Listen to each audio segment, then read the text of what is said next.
Oye, te habla tío Sabio Vega. This is Sabio Vega and you watching True Heel Hit a mi manera o pa' la calle.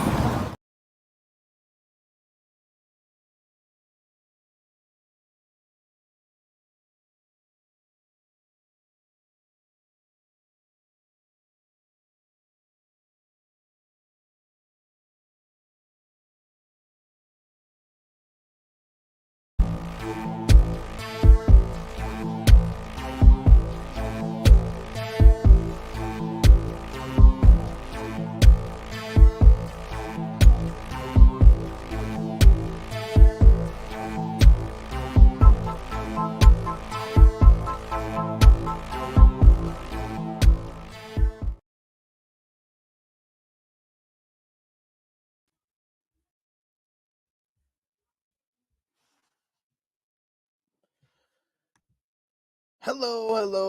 It is me, your True Hill Phenom, SP3. We are live on the True Hill Heat YouTube and Facebook for our NJPW Battle in the Valley 2023 Roundtable Review. We are here to discuss the huge show from San Jose, California on Saturday night. Technical difficulties and everything included, where we had 5 title matches, but the 2 most important, the double main event, KAIRI versus Mercedes Moné for the IWGP Women's Championship, as well as Kazuchika Okada versus Hiroshi Tanahashi for the IWGP World Heavyweight Championship. We're going to discuss it all, and I am being joined by the Master of Ceremonies for the past, present, and future of New Japan Pro Wrestling here on the True Hill Heat YouTube channel and all across our social media platforms, whether it be on Patreon and everything else. He is your boy, J-News. Good. There he good is. Afternoon. There we go. All right. Good morning, good afternoon, and good evening, ladies and gentlemen. Yes, I am here with that one and only SP3, and we're talking about Battle in the Valley. Quite the show, SP3. Quite the show, to say the least. Quite the night, all over the place. You know, wrestling wise and everything else and all that. A lot of wrestling. Yeah, man. A lot of wrestling on Saturday night. So much wrestling that we had to separate the 2 reviews for Elimination Chamber and Battle in the Valley, since it was a very long Saturday night. We had to do Elimination Chamber yesterday. You could check that out. That's on demand right now on the True Hill Heat YouTube channel. You can check it out with myself, Wendy, and Ness, breaking down the action from Montreal, Quebec, Canada. And then today we had to do San Jose, California, Battle in the Valley 2023. We want to thank everyone who's joining us on this Monday morning. Also, happy President's Day. If you have a day off, God bless you for that. That's always a good thing. We appreciate you for joining us. Show your appreciation back in the simplest way possible. Drop the thumbs up on this video. Share this video with all your wrestling fans, friends, and family on all your favorite social media platforms. If you are new to the True Hill Heat YouTube channel, hit that subscribe button, hit the bell to stay notified for all the great content here. We've been on a wild streak of multiple days of content being dropped here on the channel, and we hope to continue that consistency as we go on the stretch, on the road to WrestleMania, on the road to New Japan Pro Wrestling, the New Japan Cup, where we back me and J-News reviewing the New Japan Cup right here on the channel when the finals will go down. So I guess we'll touch on that at the end. We'll also touch on Kenji Muda's grand finale tonight or tomorrow morning, however you want to say it. That one is going down in the Tokyo Dome. Huge card. We're going to do final predictions for the major matches on that card at the end of the stream. But let's first get into Battle of the Valley, and let's first get into your into the live chat. If you are with us, of course, sound off in the live chat. We'll try to highlight as many of your comments as possible, but the best way to have your comment highlighted on screen and to help out the contributors, the channel, help it grow, is with a super chat donations. Those always help out, and then make sure that we highlight your comment. If you have an opinion, a take, a question for me or J-News, that is the best way to do it. We got our good brother Vala B in the chat. He says, I'm a sad man. Say whatever you want about me. Damn you, Gato. Gato has emotionally wounded another person, J-News. I mean, we knew it was coming, brother. We knew it was coming. At the end of the day, there was just no way around it.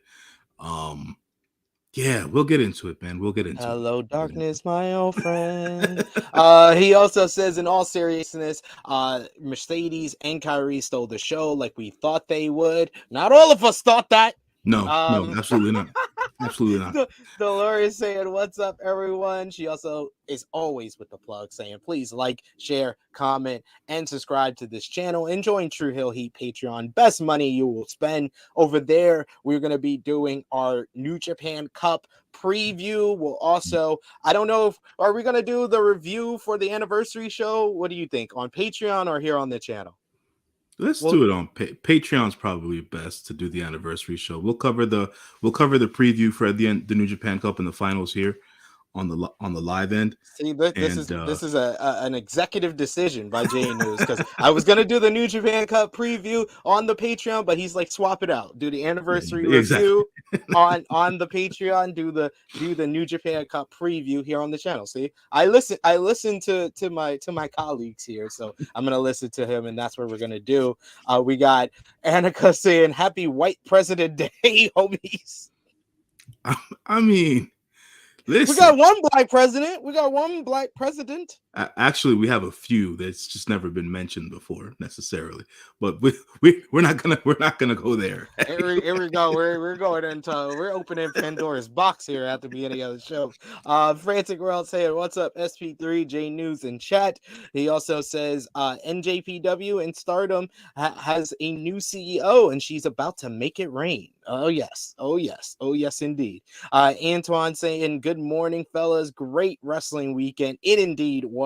And Will Chisholm saying, "Of the history of bookers of New Japan, who would y'all say is the best?" Oh man, I can't give you that. There's 50 years worth of booking, man. At the end of the day, it's like that's tough to say. I would say that let's just say from a popularity standpoint, right? And from a global sphere, New Japan's come up in the last decade or so. So if you wanted to give it to Gato in that particular sense, you could. Strictly for Japanese purposes, people will always give you what they thought was the best era, which was that era, I don't know, man, mid 80s to early 90s type deal, you know? But beyond that, because the 90s into the 2000s were a miss, man. They just were. Yeah. The late 90s into the early 2000s were a dark time for NJPW.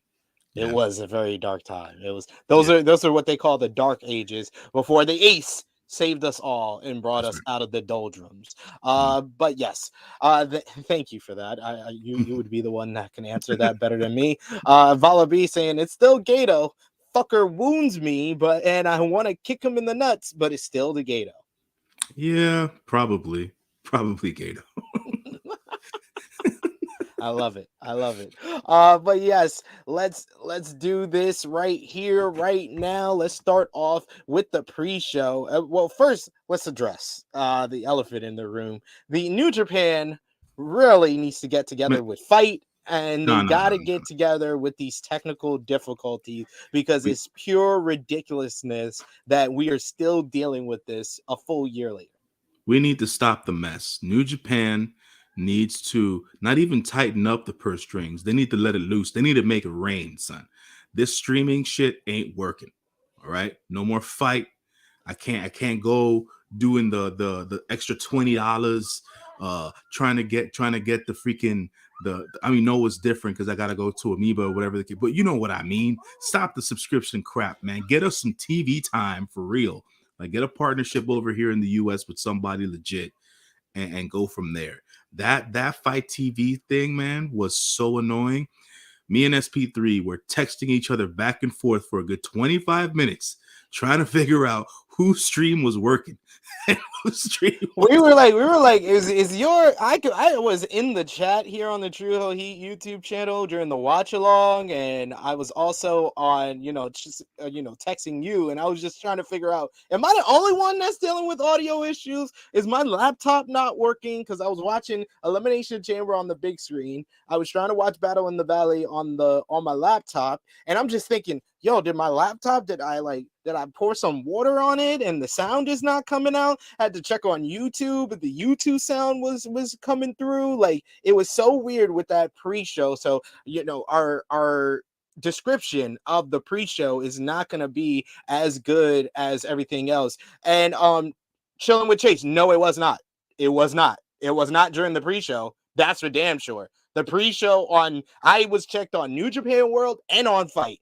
Both of them were damaged. You're talking, I think you're speaking of the main show when they finally started, because we had a 45-minute delay due to the audio issues and live at the event. I think you should check that out before you comment. It's like you're talking about Harry Owani, man, talking with flawed eye scopes there. But yes.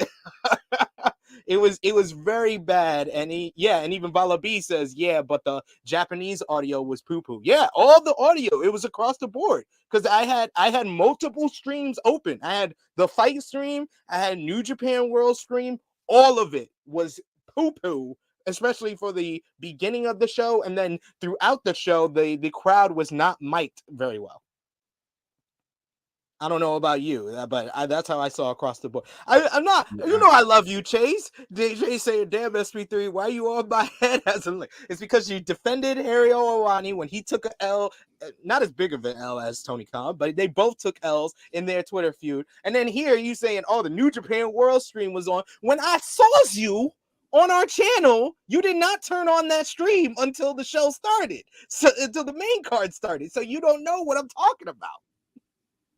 Yeah, look, man, at the end of the day, this needs to stop. It really, really does. Look, this is not the first time this has happened.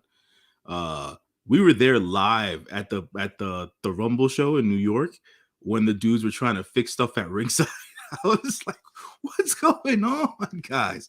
This is ridiculous. What kind of mom and pop shop bullshit are y'all doing? New Japan, you're one of the biggest promotions in the world.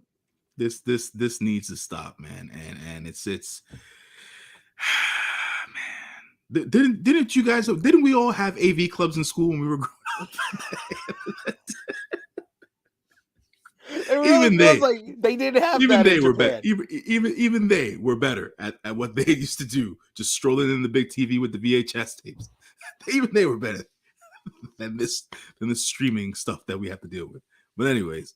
On to the show. Yeah, let's talk about the show. I do want to feature Dolores here, because Dolores was one of the only ones in the chat that answered me when I was like, am I the only one? Do anyone else have audio for the pre-show? And Dolores was like, no, SP3, this is all across the board. And then I saw what New Japan put out on their Twitter page.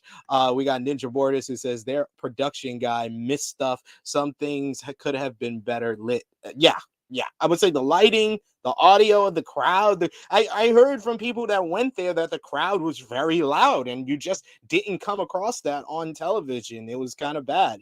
And Frantic World saying hashtag NJPW, fix your shit. And we got Follow B says, how is it that everyone else figured out the fight streaming? I don't know.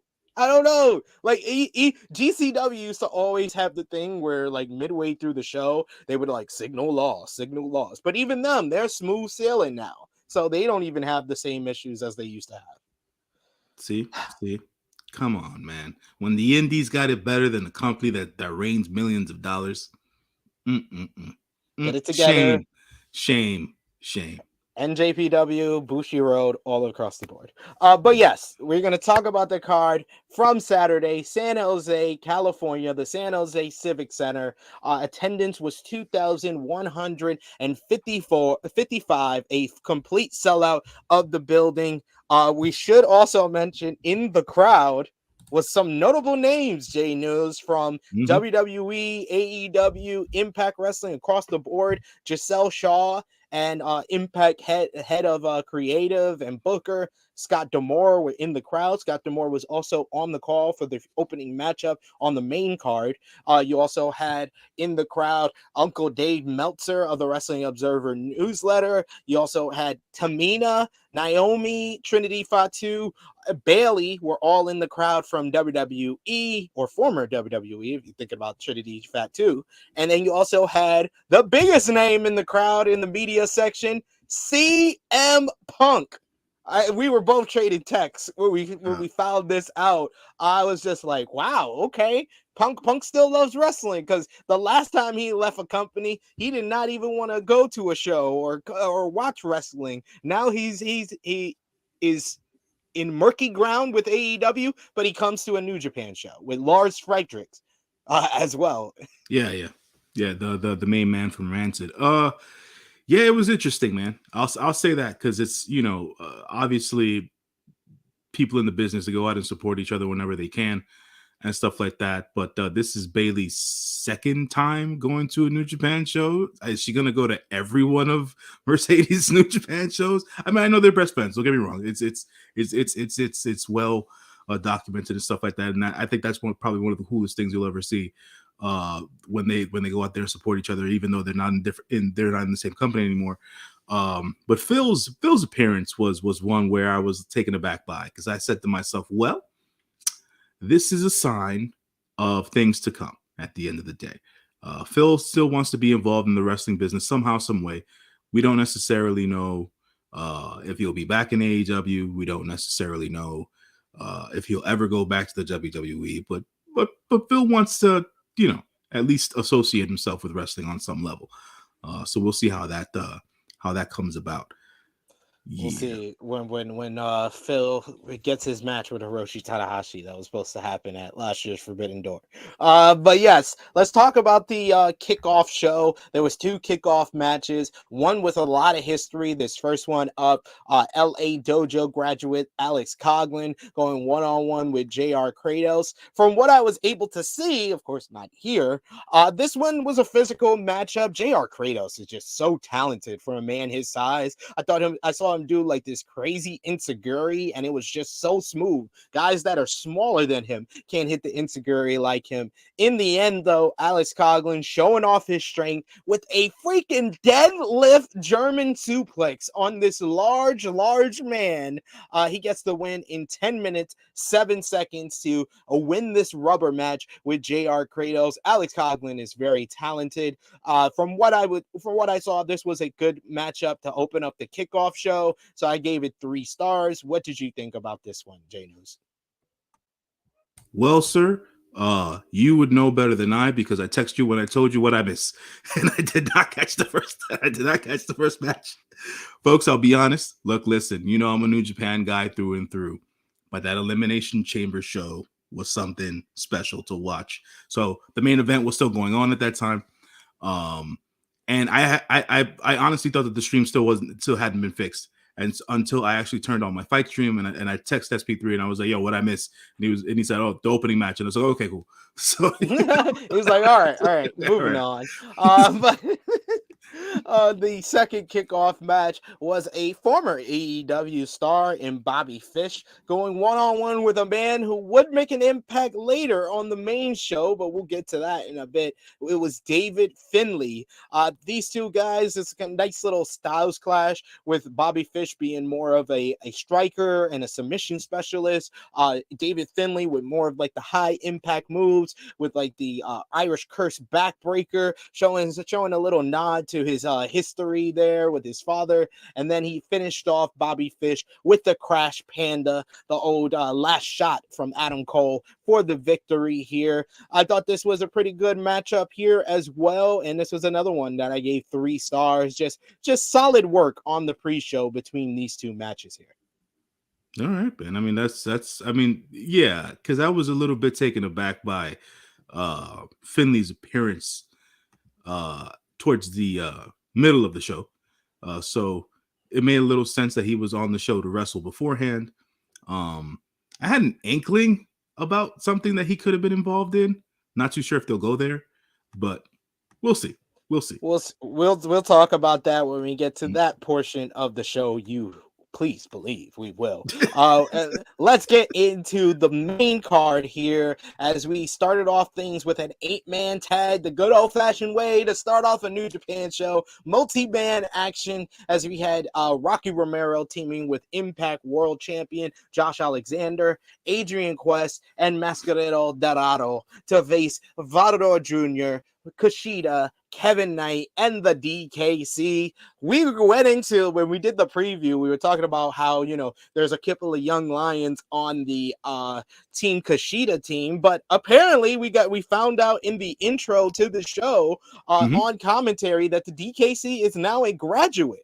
We know that Kevin Knight graduated when he went to the Super Junior Tag League with Kushida, but both men are graduates now. DKC had a nice little performance with his karate-based offense with the chops and everything. Kevin Knight with that drop kick, my lord. The fact that he could do a doomsday drop kick off his feet, like off the mat. It's not even off like the second rope, the first rope, the top rope, none of that. He does it from flat-footed, one of the highest jumps, time jump. That's why we call Kushida and Kevin Knight that.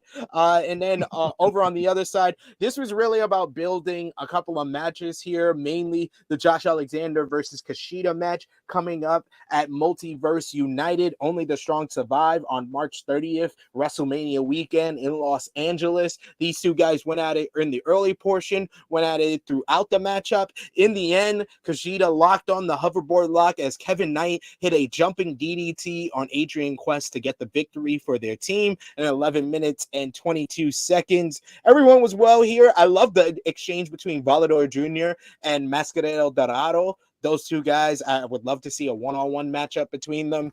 This also builds up the CMLL welterweight championship matchup coming up between Volador Jr. and Rocky Romero. We got face-offs between the two main rivals in this matchup, with Kushida going face-to-face with Josh Alexander after the matchup, and then Volador Jr. saying some words to the San Jose crowd about Rocky Romero, who was a little bit of a sneaky style heel throughout this one, trying to avoid Volador at different stages of the bout here. But I thought this was a good opener, good multi-man matchup. Everyone was kind of highlighted in their own way, and I gave it 3.25 stars, so a little bit up from what we saw on the pre-show. What did you think, J-News? Like I said, I only came in after this match, so I don't know what the hell happened here. But it seemed like everything was status quo with the multi-man match. To your point, it was also stated later on in the show with the young lions as well, or the former young lions, that guys have graduated. So it seems that the entire class that Shibata-san had the last 2 years, they're all proper and good at this point. Yeah. I'm not too sure about the future, how the LA Dojo is going to look like, because I know that Shibata wants to do some wrestling, so I'm not too sure what that's going to look like per se. Well, we'll get into what I think Shibata is going to return to in a little bit, because there's some writing on the wall. My good friend Kirian of the Wrestle In and the Bread Cup podcast on Fightful Overbook, he put it in my head, and now I'm convinced that's where we're heading to. So we'll get to that when we get further down the card. Vala B saying, I told you Coughlin would win. We all predicted Coughlin would win. What are you talking about? We all did. Yeah, we all did. Yeah, for sure. Vala B says this is Finley's year. I think you might be right. Yeah. We got Annika who says it's crazy how people didn't know about Kushida when he faced Darby. Hopefully he'll get more TV time. Love him. Yes. I mean, he's getting a bunch of time. He just needs to be more in New Japan proper over in Japan, because him versus Hiromu Takahashi, I need that. I need the rivalry reignited between them. Yeah, no, I definitely agree there. People not knowing at this point. I mean, Kushida spent, what was it, a year or two in NXT? 3 years. 3 years, my bad. And then he went up to the main roster and he lost himself. You only saw him for like a year or two, but yeah, 3 years.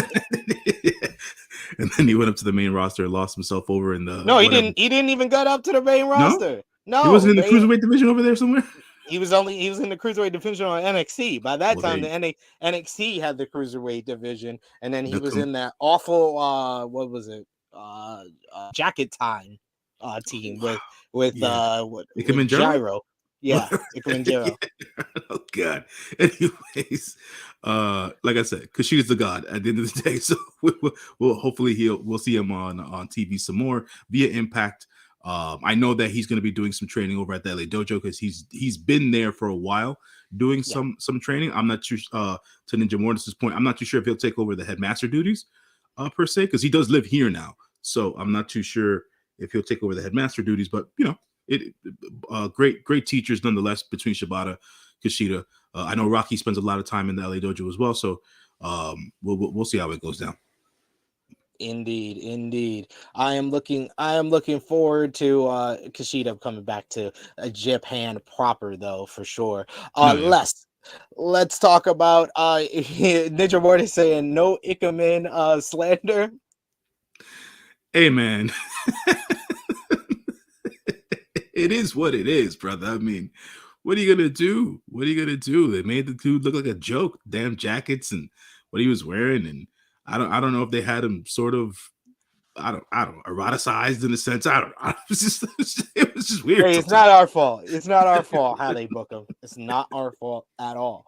But yes, let's talk about the first title match on this show, on the main card here, as the second match of the show was Fred Rosser defending the NJPW Strong Openweight Championship against the Bullet Club's Kenta. This was a nice little physical matchup. I thought Fred Rosser really has embraced kind of strong style with his like big forearms and stuff like that. Kenta was palm striking the shit out of this man. It looked like Fred Rosser had the victory in hand as the referee, as once again Kenta loves to do ref bumps during his matches. We got some Kenta and Bullet Club shenanigans as he bumped the referee, and then Fred Rosser locked on his chicken wing with a STF combination for a tap out from Kenta, but no referee involved. When Fred Rosser tried to wake up the referee, Juice Robinson comes out and gives him the left hand of God with a roll of quarters in his hand, and then Kenta follows up with the go to sleep to get the victory here in 16 minutes 31 seconds. Kenta is your new and third ever strong open weight champion. I thought Kenta had a good matchup here. Your taste on the shenanigans at the end is going to vary depending on how much you've seen it, but I enjoyed this matchup as well. This is another one that I gave 3.25 stars to. Kenta also afterwards on Twitter yesterday said that he heard that his biggest fan was in the building, in the crowd, so he had to do the go to sleep. Hope he enjoyed it. So Kenta, always you could count on him for the CM Punk shade. But I enjoyed this one, and we got Kenta winning a championship. Finally, what we've been asking for, J-News. Yeah, this isn't necessarily the championship I wanted Kenta to win, but at the end of the day, as to your point, shouts to Fred Rosser. He's been the leader in that locker room over there in Strong for quite some time. And him putting on these types of matches, embracing the Strong style, as you said, as he always does, blocking out the hate, baby, because that's what it's all about. And Kenta, man, Kenta. I've been saying this since the beginning. No need for the shenanigans. There are just no need. He's Kenta, for God's sakes. There's Juice, man. Come on, dog. Juice, of all the members, you had to get Juice? Come on, son. Come on. He's in catering at AEW. Juice, dog? Come on, son. He's on Dark Elevation. Come on, he's getting time. Man. Come on, dog. This ain't right, man. This ain't right. And if this was supposed to be like a new formation of like the new nucleus of the Bullet Club, it just ain't working. It ain't working. Right? That doesn't work for me, dog. That doesn't work for me. But at the end of the day, from a match standpoint, 3.25 stars from my end. I thought that they told a good match in the ring. When Kenta started the open palms striking, I was like, oh boy. I wonder whose eardrum's gonna get shattered in this one because he was going after it. He was And smacking the shit out of Fred yeah. Rosser. I felt bad for that man. But then Fred laid in with the forearms, man. So he was in there with it, man. He wasn't messing around either. So they were able to bring that strong style to the San Jose crowd. Definitely a good match. The finish, man. Just leave that shit alone for now. Just leave it alone. There was no need. Kenta could have just won at the end of the day. No need. Juice wasn't even on the show. All he did was show No. up to help Kenta. Exactly. That's how Bullet Club does. That's why we get the check in the mail. Ninja Mortis saying Kenta in these streets moving like House of Torture with these exactly. There's no need for it. There's just no need, man. Oh boy. But yes, let's move on to the third match on the card. Another title match here as the strong Openweight tag team titles were up for grabs. Chris Sabin and Alex Shelley, the Motor City Machine Guns, going up against the West Coast Wrecking Crew, Joel Nelson and Royce Isaacs. This one was rather short, but it was good action. And a spot that I never seen before was, I think it was Joel Nelson was in the ring with Sabin in a vertical suplex position while Royce Isaacs walked around the ring. Walked around the ring with Alex Shelley in the vertical suplex, and then they both hit the suplex at the same time. That was very impressive. I love Team. I was the only fan of Team Filthy during our preview, and I'm still a fan. They showed their worth, but this one, like I said, was rather short. It went under 10 minutes, 9 minutes, 21 seconds, and the Motor City Machine Guns getting the win with the dirt bomb to retain the strong Openweight tag team championships. Like I said, this was a really solid bout for a match that was less than 10 minutes, and you need those type of bouts on a card that's this big, but I was expecting a little bit more. I gave this one 3 stars. What did you think? Yeah, man, the timing of this, the less than 10 minutes for the tag team match, I thought was a little bit yeah, man. I wasn't digging it, man. I wasn't digging it at all. As you know, not a big fan of Team Filthy at all. West Coast Wrecking Crew, not my favorite tag team. I wanted to see something different out of them. In this particular instance, good action, as you were saying. Can't take away anything from that, but I think the Motor City Machine Guns always lend towards those types of matches. That spot that you were talking about was pretty funny. I was like, man, Royce Isaacs out here walking around with a dude in the suplex position, and literally lapped the ring. And that was impressive. I had never seen a spot like that before. And put him down on the apron and stuff like that. Motor City Machine Gun still working like a well-oiled unit and machine this far into their career. So always cool to see that. I'm not too sure what happens with Team Filthy and the West Coast Wrecking Crew after this particular show. So we shall see as to how the New Japan and the USA shows are structured going forward. So yeah, not my favorite match, definitely, but it was there. It happened. We got Chilling with Chase, who says Motor City still has it. They so damn good. We also got Ninja Mortis, who says I saw WCWC at Prestige Roseland in October. They are so good. Yes, I think they're a good tag team, and that's why I wanted more time for them as a showcase if they were going to look a little bit better in defeat here. But fourth match on the card, and this is when the stakes started getting higher. J-News. This one was loser leaves NJPW, as it was Eddie Kingston, our New York brethren, going one-on-one with former IWGP World Heavyweight Champion, the Switchblade, Jay White.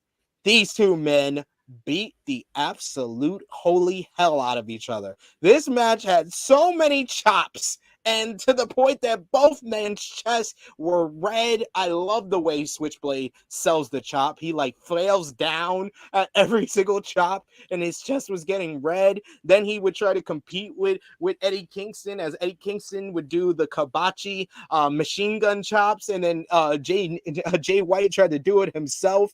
In the end, though, it was Eddie Kingston just really overwhelming Jay White. Jay White once again had a moment where his opponent tried to show him some, respect, some solidarity. But unlike Hikuleo, who did, reciprocate with the too sweet from Jay White, Eddie Kingston extended his fist and Jay White just spit at him.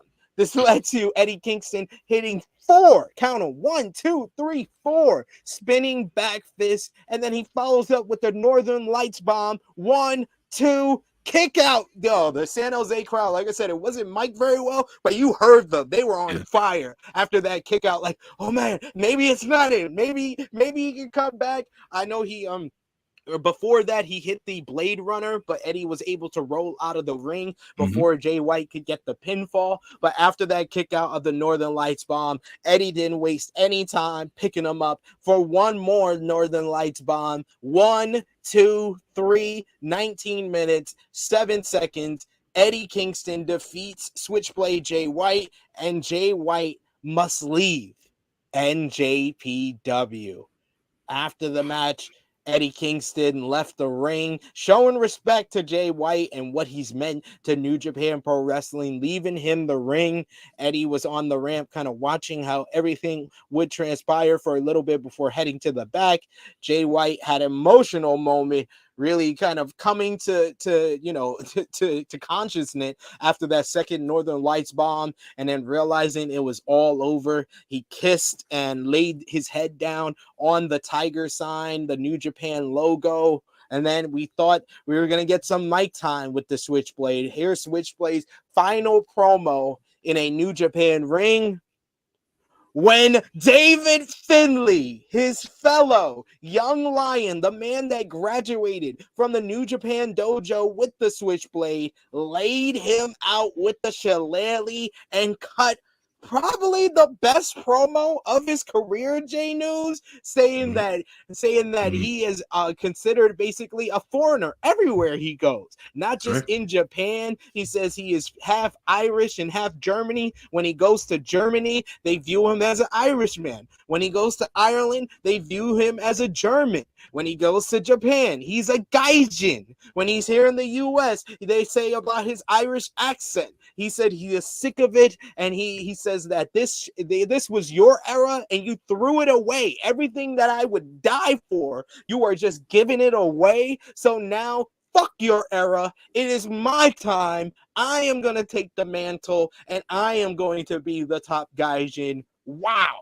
I was just like, bravo, David Finlay. Bravo. Last year, in our opinion, we talked about it after Burning Spirit with the great match that he had for the IWGP United States Championship against Will Ospreay, that it felt like it was David Finlay's breakout year because he had the hell of a run in the G1 Climax tournament. In my opinion, he was one of the MVPs of the entire tournament. Then he followed it up with that classic match with Will Ospreay, but it's Will Ospreay. Anyone can have a great matchup. It's when you can put other things together, and him with this promo and this new character direction, I don't know what it's going to lead to, but immediately after this promo, I was like, I got my favorite for the New Japan Cup now. This, if you're really gonna get behind him, I think that is the move. He needs to win the New Japan Cup. He needs to get a strong push over in Japan. But this was a nice way, because a lot of people were confused on the fact that,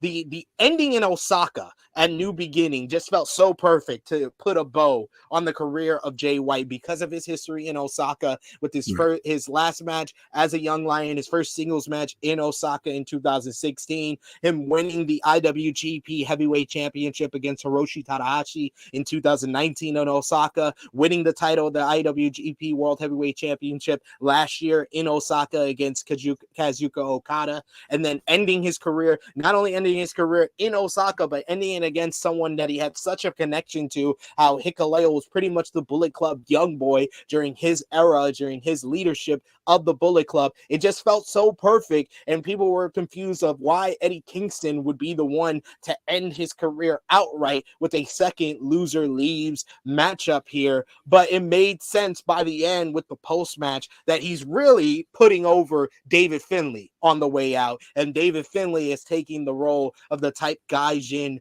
heel in New Japan Pro Wrestling. As far as the matchup, I love this matchup. This was physically intense. This was strong style meets King's Road, and these two guys delivered. I gave it I want to say 4.25, but with the post match, sometimes the post match can elevate things. I'm going to say 4.5 stars. I really enjoyed this matchup. These two men left it all in the ring, and in a lot of people's mind that I talked to that were at Battle in the Valley, they thought this was the match of the night. What did you think, J-News? Yeah, man. I think that I'll say this, man. I gave it 4.25 stars. And I give Jay White a lot of shit because, at the end of the day, he didn't give us our just due when he came to New York. Still a little bitter about that. You know what I'm saying? Call him the boss and all that stuff. But here's the deal. Here is the deal. People give Eddie Kingston a lot of shit in this industry. Eddie Kingston doesn't do anything but give us banger after banger after banger after banger, to quote an Irishman at the end of the day, right? And this was it. I thought that giving us a King's Road meets strong style match, as you stated before, was the perfect way to send out Jay White. Jay White's not known for strong style. He's just not. He's a finesse guy in there. Yeah. He's a heady wrestler, as they call him. He'll go for the mind tricks before he'll go laying you out with the strikes. But he went in there and he said, "Fuck it, give me all you got." And he took it and he was able to dish some of it back out. And I was just loving to see it. The post-match. All right, let me address the post-match a little here, because at the end of the day, there was nothing that was directly said, right? Some folks have alluded to it in the chat. Is Finlay going to be the new Bullet Club leader? We don't know. We don't know necessarily. This was a shot in the dark for him just to lay out Jay White because of their history together. Now Finlay going heel, it just makes some sense. Not all the sense. It makes some sense that young Finlay takes over the Bullet Club because the Bullet Club has always had a Gaijin leader in that particular role. This is true. So we will see if that takes place. But I also agree with you that the New Japan Cup is probably his way in the door. And if he wins the New Japan Cup, they can crown him and he can then be the new leader structure of Bullet Club. Hopefully he does what I've been wanting for the last year or two. He completely dismantles the House of Torture and takes them Please separate them. Separate church and state. Separate House of Torture from the Bullet Club. Finlay. Yeah. If that's your first order of business, as we see a lot of people asking if he's going to be the new Bullet Club leader. If he is and he does that, I'm all on board on the David Finlay era. For sure. I would also say that I always pop when the shillelagh is used because I'm that old. So it is what it is. Me too. I love the shillelagh. I've enjoyed ever since he started using it. I'd also say that at the end of the day, seeing him as in Jay White have his head over the New Japan logo and be in that particular position, I felt like, all right, he cares, but he's got to go do what he's got to do. He's got to go make his money. He's got to go take care of his family at the end of the day. Yet again, not necessarily knowing as to what's going to happen here. WWE seems like the case, but you just never know. And yeah, man, more Eddie Kingston on the screens, please. I'm not too sure as to what happened with his beef with the House of Black. I don't know whatever's going on over there, but you're not one of the 4 people that watch Rampage.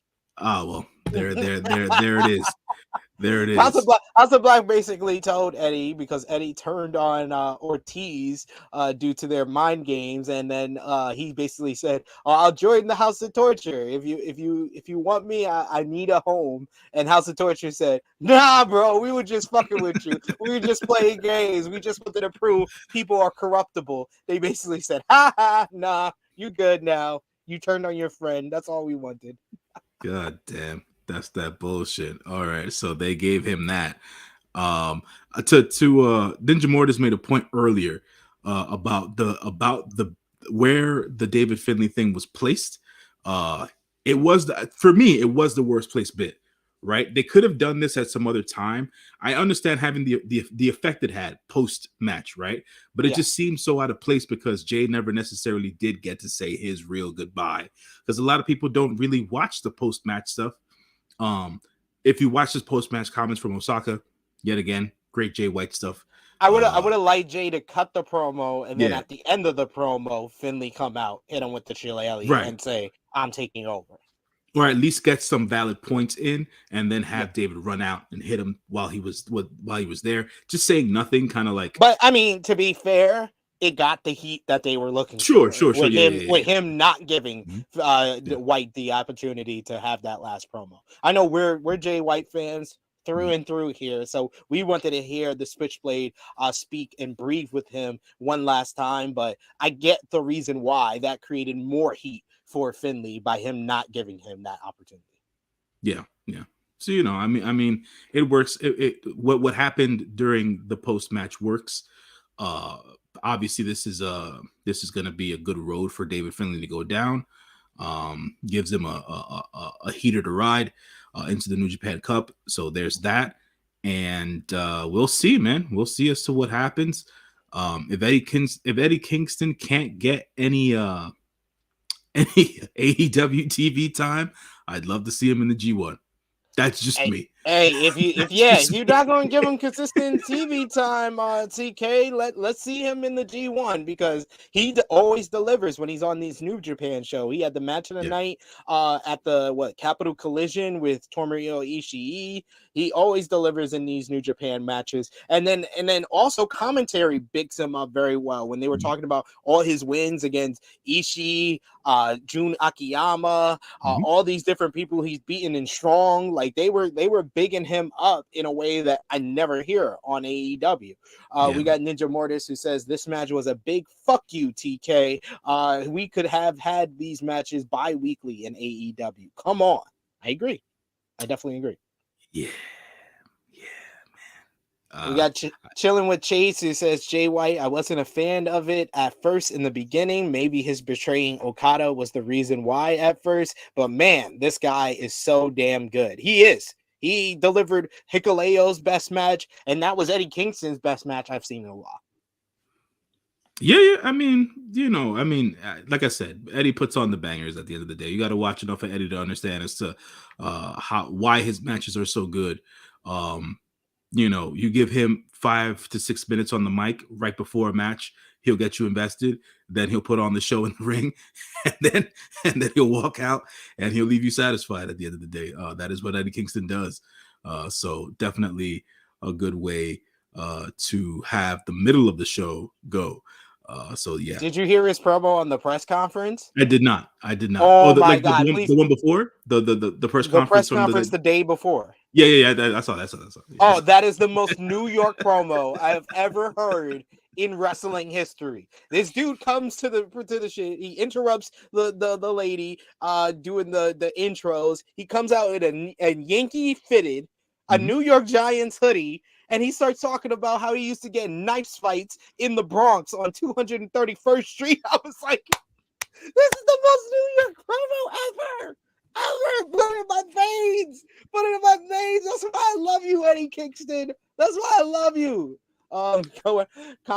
Cortez says, damn, if he put over 2 people, he's probably on the way out. Good stuff. LOL. Yeah, I mean, and Dave Meltzer in the Wrestling Observer update yesterday kind of said what I was kind of thinking already. When anybody asks me, where do you think Jay White is going to go? I'm like, WWE, because these 2 loser leaves matches, why would he need to do that if he was going to AEW and could possibly work with New Japan due to their partnership? It really feels like he's on his way to WWE. Yeah. At this point, depending as to what they're going to do with him, it's like I said in our previous live stream, son. It's Jay White or nothing. I can't take a freaking character change. I cannot. Yeah. I cannot. Not from that guy. I cannot take a character change. Sorry, not sorry. Give me Jay White. That's what I want. In the words of Dave Bautista, give me what I want. So give me Jay White. Yes. Dolores saying Bullet Club is a gang. You get jumped in and out. Absolutely. Absolutely. Absolutely. We Absolutely. got jumped in off camera, y'all. We didn't put it on the content, but we got jumped in on off camera. We got Vala B who says at least if Finley becomes the leader, he can still do Fin Juice too when they need to cool him off from any single stuff. Yeah, that's the thing why it makes sense why he would become into the Bullet Club, because Juice is already there. Juice is his way in. We can get Fin Juice back together in the Bullet Club as heels, which they were always a great tag team together. So I'll be down with it. I'd be all right with it. I'm not saying I'm fully on board with David Finlay as the leader. I think he needs to win the New Japan Cup before I can see him do it. Yeah.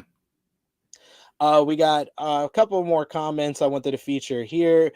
We got Ninja Barty saying Juice is already in the Bullet Club. Finley, I don't know, maybe TMDK or a new thing. Nah, he has to be the leader of wherever he's going. TMDK has their front man with Zack Sabre Jr. Yeah, exactly. And TMDK, they're not heels, guys. They're tweeters at the end of the day. So that's not happening. Finley's gone full blown heel. So at the end of the day, either he's gonna go and do his own thing or start his own faction. Maybe they give him that sort of sway, like they gave Will with the United Empire. Maybe he starts his own faction. But I see him Bullet Clubbing it for whatever reason. So we'll see. Yeah, it's especially how he came out with the all black and stuff. That just makes sense. Dolores saying Eddie was hilarious. Don't use big words. Yes, during the press conference. Frantic Rose saying Eddie Kingston press conference was great. Will Chisholm saying AEW treat Eddie like, hey, he could cut great promo, so he could take big loss. Yeah. I said, like I've said it on True Hill Heat this week when we talked about all the people Tony Khan had hot baby faces and just never followed up on them or didn't do the right things for them. And Eddie is like the prime example of someone who went into the Jericho verse and didn't come out the same after that Jericho feud. Like that Jericho feud killed a lot of his momentum. It did. We got Ninja Mortis says Jay White ain't facing Adam Cole. Bro is on the Stanford Express for real. Yeah, absolutely. That's what I think for sure. We got Frantic Rail says, can Triple H give Cross back to AAA? I mean, Karrion Kross, like I love the report that came out when they were denying that Triple H has been disappointed by a couple of the returning stars. It is like, no, it was nothing like that. He it was always for death issues. He didn't like position anyone as a top star. My dude, Karrion Kross came back in a segment with Roman Reigns and Drew McIntyre ahead of Clash at the Castle. He was involved. He was in the crowd and did a whole thing with Drew during the main event of Clash at the Castle. How can you tell me you weren't trying to position him as a main eventer? Yeah. I think they sometimes you have to understand how to pace these things from a storyline perspective. Rushing shit sometimes just doesn't work. The transition from NXT to the main roster did not work. So the job was to get him on the main roster and get him over. And getting him over is not to put him in a freaking storyline with the top dog at the time. That's not how you get him over, folks. That's not how you get him over. What he's doing now with the Rey Mysterio shit is what he should have been doing from the get-go. Not Absolutely. now. It should have been a steady progression. Exactly. And that's why he's been considered one of the disappointments of this whole trip, even though it's like 95% of the people he brought back has been disappointing. I love Kev. At the end of the day, they haven't done his character any freaking favors right now. No, not at all. We got in the chat here Annika saying, I'm selfish, give me all the New Japan matches I missed. Jay versus AJ, Jay versus Cody, Jay versus Finn. Yes, please. Yes, Anika. Yes, exactly. That's all I want. All the Bullet Club shit. Give it all to me. Or whatever. Give it all to me. Right I'm now, ready for him to come in and just be the snake that he always is. Right. And since AJ is out, he just tries to recruit Gallows and Anderson and tries to usurp AJ while he's out as the OC leader. Give me that. Yeah, I think that I don't know if anybody said this, but I'll say this. The Judgment Day is the WWE equivalent to the House of Torture. And at the end of the day, damn, nah, that's not. I will not take any disrespect of Rhea Ripley, Dominic Mysterio, Damian Priest. I interviewed Damian Priest. He's good money. Finn, no. Look, Punishment Martinez has been my man since 2015. That's the dog right there. But at the end of the day, they wear the same colors. Mommy's terrific. I love me some Rhea Ripley. Shout outs to Buddy Matthews. But anyways, love me some Rhea Ripley. Shout out to Buddy Matthews. But Dominic Mysterio is annoying as hell, which is supposed to be. And I get it. But man, why are you wearing that black and purple, dog? I ain't rocking with it, man. House of Torture, WWE, they are connected to because they do some silly shit, son. And I'm like, I'm done with Follow Me. Follow Me said ex-con Dom is just show. Exactly. I swear, man. This is how you know we've been having J-News on way too much on the channel. This man is becoming more and more of a heel every time I have one of these podcasts with him. God damn. I just got to tell her how it is, brother. Just got to tell her how it is. Stirring up the controversy. I love it. We got Chilling with Jay saying Karrion Kross needs to shave his head looking like a used car salesman. You know. Oh man, we also got Chilling with Jay saying Roman ain't feuding with someone who's selling me a 2006 Honda Civic. Why are you so mean? Frantic World said, who is the pimp of Judgment Day? Who's Yujiro? Rhea. Oh shit! I broke something off. The only difference is that Rhea wins her matches, right? Oh my god! That's how it works. She's pimping Dom, she pimps the Priest, and she pimps Finn because at the end of the day, she's always pushing them into matches that they don't want to take. So listen, man. Rhea's usual. Yeah. Wow. Sure. Y'all are wild. Y'all are wild out here in these streets. Y'all. I'm gonna have to move on. That's the point where I'm gonna have to move on, y'all, because y'all are wild out here. Next match on the card. Man, y'all got me all flabbergasted and shit. Oh man. Next match on the card was Filthy Rules matchup. J-News' favorite type of stipulation here, as it was Tom Lawler going one-on-one with Homicide. I did not realize until I saw the video package before this match how long these guys have been feuding. I was like, shit, this is a long-ass video package. But the match was longer for some reason. This match just felt too long. It went 16 minutes, 22 seconds. I thought the last 5 minutes or so was good, but it was just a lot of mindless plunder in this one for me. Homicide suffered the loss to Tom Lawler after he hit this big old diving headbutt off a Liar with Homicide having a chair on top of him. He then hit his Kamagoye knees to the back of the head, and then he followed up with a rear naked choke to lay out referee stoppage. This one was no disqualification, no ropes. The best spot of it was Homicide doing a Death Valley driver out of the ring onto a door at ringside, but Tom Lawler gets the win with the rear naked choke, referee stoppage. This was a plunder match. This was a brawl. I gave it 2 3/4 stars, but I thought it was just too long. You shave off 5 minutes, and I thought I would have liked this match a lot better. What about you, J-News? I was about to say, since the match went 16 minutes, I would have given 4. I would have given cut 4 minutes out of the match, given that 4 minutes to the Motor City Machine Guns, the West Coast Wrecking Crew, and have it all even at the end of the day. It was a plunder match, like you said. I thought that going into this, I repped the 187. I wanted Homicide to kill this man. And that didn't happen. Tom Lawler went away with the win here. It was what it was. The crowd popped for the door, which was cool. But outside of that, nah. It wasn't for me, man. It wasn't for me. This wasn't it. Sleeping Angel saying it was too long. He also says this match was rough to watch. It was just I thought the no ropes, that was good. The no ropes of it, that was interesting. It was kind of like blood sport.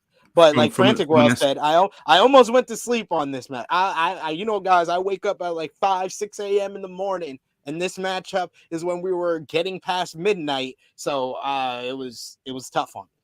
Yeah, CM saying no ropes was crazy. The aesthetic of it was crazy. Nothing else about it was. So when he hit his hand on the pole with the brass knuckles, I thought his shit was really broken. I thought was really it was a good sell. It was a good sell. You know, they're still out there doing their job, so you know it is what it is. But nah, this match wasn't it. It just wasn't it. Yes, Father B. It was a soul for a soul. He said Eddie won, so Homicide couldn't win. Yep. Yeah, Can't have two New Yorkers. Can't have two New Yorkers winning in one show. You know, it's like Canadians or in Montreal. Come on. I said Jesus. it. Chilling with Jay saying Homicide versus Tom Lawler was watching my two uncles beat each other up. Yes. Tom was in better shape during the G1, wasn't he? Because he kind of looked like he hasn't been keeping up the same shape that he did in Japan. Yeah. Well, you know, it is what it is. We got Valabi saying two drunk uncles at the cookout. Indeed. And Dolores saying, I hated this match. Yes. We're sharing a brain, Dolores. We're sharing a brain. This match was not it. We're all here with you. This match, though, I did enjoy. It was for the NJPW World Television Championship. Zack Sabre Jr. making his second defense of the championship against Clark Connors. The crowd was really down for this one. I thought it was maybe because of, all the energy being sapped out during White versus Kingston. Like I said, with the Filthy Rules matchup, they only got up for like the big major spots, like the DVD through the door and the ladder spot. They weren't really into that matchup, and I guess they didn't really know Clark Connors. But once again, Clark Connors in a matchup where he's considered not over, he got the crowd into it, and he got the crowd to be engaged. They were very loud for this one by like the final couple of minutes. This was another 15-minute time limit World Television title matchup that went down to the final stretch. We got the 1-minute call, and then Zack Sabre Jr. said, enough of this shit, and puts on the disarmor or the arm breaker for the submission victory. 14 minutes, 6 seconds. So he gets the victory with 54 seconds to spare. So slightly better than what he did against Tomohiro Ishii. Once again, I absolutely adore the NJPW World Television Championship because New Japan is so known for these long, stretched out title matches, like we talked about with the New Beginning in Osaka. Tama Tonga versus El Phantasmo went 27 minutes in the semi-main event spot. Like sometimes the title matches go too long, but I love this 15-minute time limit. I feel like it gets the best out of the performers involved. And then after the matchup, we got our boy, the Jet Kevin Knight is coming for the World Television Championship. I am so happy. I predicted this on Ace Techers that this should be the next challenger, and I feel like this is a great clash of styles with Jet and his athleticism versus Zack Sabre Jr., who I agree with Kieran. He put up on his Twitter page, Zack Sabre Jr. doesn't get enough credit, J-News, as one of the best wrestlers in the world. Like I said, I really enjoyed this matchup. I gave it 3 3/4 stars. What did you think about the matchup, and what do you think about Kevin Knight being the next challenger? Well, first things first, I was right. This match went down to the last minute, so I was right about this match. Once again, secondarily, give my boy Clark Connors his props, man, because he's in there. He wrestles with all these different types and likes and sizes and everything else in between, and he puts on a hell of a show. And you could call him Naked Cowboy. good reference there. He is. Good reference there. Definitely. He has a bright future. He has a bright future as long as they keep him in good storylines and things of that nature. Depending on what division they put, he's probably a never open weight guy. So between the TV title, never open weight, he's one of those guys. He can probably cut weight and do junior shit if need be. Well, he was in the Super Junior, the Super Junior the tag league stuff. Yeah, he was in the tag league and he was in the Super Junior tournament last year. You can definitely have him in between those divisions there and stuff like that. So if they have him in New Japan proper for a good period of time, I think he'll definitely make a star out of himself with his wild frat boy antics and stuff like that. So it'll definitely go over. Skinnier. He looked like he did He already did. cut weight, and He did, I don't he know did. if that's either between that he did, or it's the fact, like Chilling with Chase said, ZSJ is on that dirty bulk. He has gotten bigger since the beginning of 2023, but it's working for him. It's working. Yeah. He feels and he works like a legitimate heavyweight now. Yeah. He's out there eating pints of ice cream and having a bunch of miso soup. So, it is what it is. ZSJ doing the damn thing. Yeah, man, good match. I gave it a 3.25 star, 3 3.75 stars myself, just because when the pace quickened, I was like, oh, this is it. Yes. And they hit the freaking nail on the head with that one. So yeah, definitely a good match. The TV title, definitely getting the ZSJ prestige rub right now. So we'll definitely looking forward to more of these TV title matches. And our boy challenging next. I want to see how this looks. The man with all the bunnies. I want to see how he's jumping over ZSJ, trying to get out of these techers. What kind of match they're going to put together. Where it's going to be is really more or less the question. If it's going to be a Capital Collision, I'll look forward to that. When's Capital Collision? I believe it's in April. Yeah. So the next pay-per-view would be Multiverse United. Oh, the one on March 31st, the one with TNA. Yeah. I'm not sure if Zach's going to be a part of it. Then yeah, they'll do it there. I would love for Zach to versus someone from Impact on that one. Like give me Zach versus I don't know. Well, Speedball's already taken, and Josh Alexander. Those are my two favorites. Give me Zach versus Chris Bay or Zach versus Ace Austin. I would love either one of those. Yeah. Something to that effect, I think would be cool. Or if you want to do champion versus champion, Zack Sabre Jr. versus Joe Hendry, I'd be down for that. I'll be down for that. Yeah.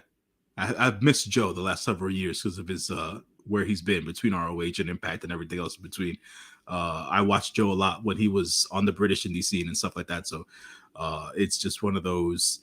Yeah, man, give me that. Joe Hendry, ZSJ. Yeah, give me that. Yeah, I'm sold. That's what I want now. We got Fatler B. He says he calls Clark Connors. I call him NJPW's. We have a hangman at home. That's so wrong, but so right. It feels. Ninja Morning says Zach told Kevin, "Don't let your mouth write a check. Your ass can't cash." Hey, man, listen. At the end of the day, we'll see what the Jet can do. I feel like he's fitting to put on all these shows, right? Because Jet reminds me a lot of Montez Ford in that Flash sense, right? So I think that Jet has that ability. So we'll see if he becomes the superstar that he's always wanted to be. So we'll see how it works out. Keep our eyes on that. Oh, Ninja Mortis, you may have topped us. Jonathan Gresham is officially with Impact Wrestling, so yeah, I'd totally be down for that as well. I'd totally be down for ZSJ versus Jonathan Gresham. For sure. I'm with that. Some good calls in the chat here. Keep those comments coming because it's time for the double main event, and I've been looking forward to talking about this matchup here, J-News. For the IWGP Women's Championship, it was KAIRI making her second defense against Mercedes Moné and Mercedes with this entrance. This was a superstar level entrance, ladies and gentlemen. She had dancers like you would have thought she was the Lakers about to come out. Them Laker girls was performing. Moné, boom, boom, boom. Boom, boom, boom, boom. Money. Oh my God, they was getting it crump up in here. And then KAIRI came out with the superstar entrance herself. The Sky Pirate coming out here. Oh my God, this was just superstar level entrances. So from the very beginning, you were into this matchup and you knew that these women were gonna step up in a big way. There was a feeling out process in the very beginning, and Mercedes kind of worked working the rust off, but very early on, she went for the bank statement before KAIRI was able to slip out. These two women going back and forth with like submissions, hard strikes. KAIRI had like a mark on her face at one point from the strike exchanges that these two women were giving each other. And she was those spinning back fists. Oh my God. KAIRI spinning. For a woman her size, you would not think that she can hit someone that hard. And her submission work has gotten so much better since leaving WWE as well. There was a lot of mat work. It was hard hitting. You had the strong style mixed in here. Then when KAIRI went for a second spinning back fist, Mercedes pulls the referee in front of her, and KAIRI nails the referee. This allows the two women to go fight on outside like it's a Stardom main event matchup. Mercedes pulls out a table and looks to drive KAIRI through the table, but KAIRI is able to reverse, and she power bombs Mercedes hard into the table by the stage. We then get back into the ring. KAIRI looks for the insane elbow, but Mercedes is able to get her feet up and basically does a flame flat on her back drop kick to an in-air KAIRI. That looked vicious as well. KAIRI still kept fighting though. She locks on a crossface at one point. Mercedes looks so close to tapping out, but she doesn't. They exchange strikes at the end, and then finally Mercedes hits the money maker. The finally hits the move properly. What we should have got at Wrestle Kingdom. KAIRI was ready for it this time, and she hits basically the gory bomb into a DDT, a spinning DDT. It looked beautiful. It was perfectly hit here, and that gives Mercedes Moné the victory and to become the second ever IWGP Women's Champion. I knew this match would be good, but damn, was this fucking great. This was the perfect pacing to the matchup. The perfect time allowed. This match went 26 minutes, 47 seconds. So nearly 27 minutes they gave these two women to create a story. This was probably the best women's matchup that I've seen on American soil since Bianca versus Becky last year at WrestleMania, or even I would go even farther back to Mercedes Moné versus Bianca Belair in the main event of WrestleMania 37. These two women went out there and delivered a goddamn gem for us. After the match, the two women showed respect to one another. KAIRI raising the hand of Mercedes. This crowd, like I said, it wasn't properly mic'd, but you knew from the very beginning they were into this matchup. This was one of the matchups they were most invested into before the women even touched. We got "This is awesome" chants, and these two women delivered a goddamn classic. I gave the match 4.5 stars. I was very close going 4 3/4 stars because it was near perfection how they worked this matchup. Mercedes Moné showing that without the WWE shackles, she could still have great matches. And KAIRI, I think KAIRI deserves more credit than I'm seeing that she got online, because she was just as over as Mercedes, despite these fans really selling out this building because of Mercedes Moné having her first New Japan Pro Wrestling matchup. I thought KAIRI was excellent as the champion and an excellent dance partner for Mercedes Moné, who, like I said, she had some rust early on. Some of the meteors didn't hit properly, but that added to the realism of the matchup with how she was hitting the meteors in comparison to how she would hit it in WWE. J-News, what did you think about this matchup here? You know, I went into this not expecting much, to be quite honest. And the reality of the situation is that I was never the biggest Sasha Banks fan, just because I thought that there were other women in the WWE roster who deserved a little bit more of the spotlight that she got. But then I'm fair. I also realized that she got spurned a few times. So there were reasonings behind as to why she did what she did or had to do what she had to do. That being said, this match, I would say, shattered expectations, right? This match was the match of the night. This match puts that IWGP Women's Championship on the map. It did. This match needs to be talked about at least for the next couple of days, so that people could gain the traction on it. And big props to Mercedes Moné for doing what she did. I really liked the feel out process of the match, because even though these two ladies have locked up before, this is a different stage. So they knew they had to bring the fire. And at the end of the day, that's what they did. I did miss KAIRI not bringing out the spinning wheel. I want, like, for the entrance, I think that was necessary. You know, where was the big ship on the Tron? Where was that? You know what I'm saying? Like, what's going on? Mercedes with the dancers and stuff like that. Like, you know, it worked, but the lighting was off. Like one of the folks in the comments said, you know, her homage to Hana Kimura with the gear and everything else was definitely something that was well welcomed. And you know, I thought that at first I was like, all right, we still getting the Sasha Banks of it all right now at the beginning of the match. And then she stepped into the world. She stepped into the world, and I was like, this is what we need. This is what I was looking for. And yeah, man, they tore the house down, bro. And I can't say anything more than that. 4.5 stars is definitely where it's at for me as well. I'll say this as well, because I said this during the other stream, and I'm not walking anything back. I feel like Mercedes needs to be able to put this championship on the map. KAIRI, yes, is a part-timer over on Stardom, but because Mercedes does have the let's say the right to go from the US to Japan to Mexico and different places and stuff like that, or whatever the case is, and she's willing to travel, I would like to see Mercedes on TV monthly, right? She doesn't have to work a heavy ass schedule. I'm not saying that she's got to work 100 plus dates a year. I'm not saying that at all. As long as I see her, if she's not going to be in AEW, fine. But if she's making rounds at AAA and she's making rounds on New Japan and Stardom, right? And Impact. Give me Impact too. Yeah, I'm not too sure how that's going to work. You know, the asking price is a bit high. Let's be real. The asking price is a bit high.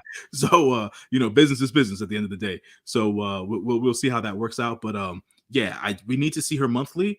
We need to see her quite like they did here for Battle of the Valley. She needs to be the forefront, right? The way they promote it, right? The how-to of how to promote her and whatever the women's championship match is going to be. That's what they need. They need to stick to this formula, right, going forward. So that's what I feel has to be done. Gato, you got the ball rolling, brother. You got the ball rolling. You're in control of this women's championship. So far, so good. Let's make the rest of it happen. I want to see her go up against the Reina's champion over in AAA. Give me her versus Taya Valkyrie. Hell yeah, man. Yeah, man. All those ladies in AAA, no joke, man. So give her some props over there. I don't know if she does any work in the UK at all, because the UK indies are starting to rebuild themselves in a lighter sense. But you know, hopefully things get back in a good way over there. So you know, they don't the WWE no longer has a relationship with ICW in Progress, so you know it could be for something else to happen over there as well. And like I said, well, like you said, maybe Impact. I'm not sure that the AEW thing is ever going to happen, really. So yeah, so we'll see how it all works out. Forbidden Door. Maybe Forbidden. Maybe you're right, because she's a Bushi Road employee. So at the end of the day, that maybe that can happen there. Maybe champion versus champion. I would love to see Mercedes versus Jamie Hayter. She still has the match. She still has the title at that time. Give me that. Give me that. So, you know, I would like to see a proper Toni Storm versus Mercedes Moné match. I would like to see like something like that. I'd like to see Mercedes versus Dr. Britt Baker. Yeah, those are just two megastars right there. But that would have to that would give good. They would have good story beats. They would have to have allotted good promo time, right, to have that built up. So yeah, man, it's you know, terrific match, man. Love what went down. You know, production, I've been talking about the production value of New Japan in the USA and New Japan proper for years now. Step it up, guys. Step it up. That's it. Ninja Martis saying NJPW, get your shit right. The dancers needed better lighting. Where was KAIRI's big ass ship? We also got Frantic World who says match of the night right here. Also, Vala B saying big love to Hana Kimura. Yes, that Hana Kimura tribute that popped me from the very beginning. I was like, that's just great. Dolores mentioning that, saying you didn't need the high school dance team, but after learning Monet's outfit was for Hana Kimura made me love her more. I saw Hana in the reality show. She didn't deserve to be treated like that. 100% agree with you there. Annika saying cha-ching. And she also says, this was worth me missing sleep. I'm here for money. Money. We also got Vala B mentioning what Mercedes said after the match, that KAIRI nearly pulled her wig off. Yeah, she did. I saw her a few adjusting times. the wig A few times, yeah.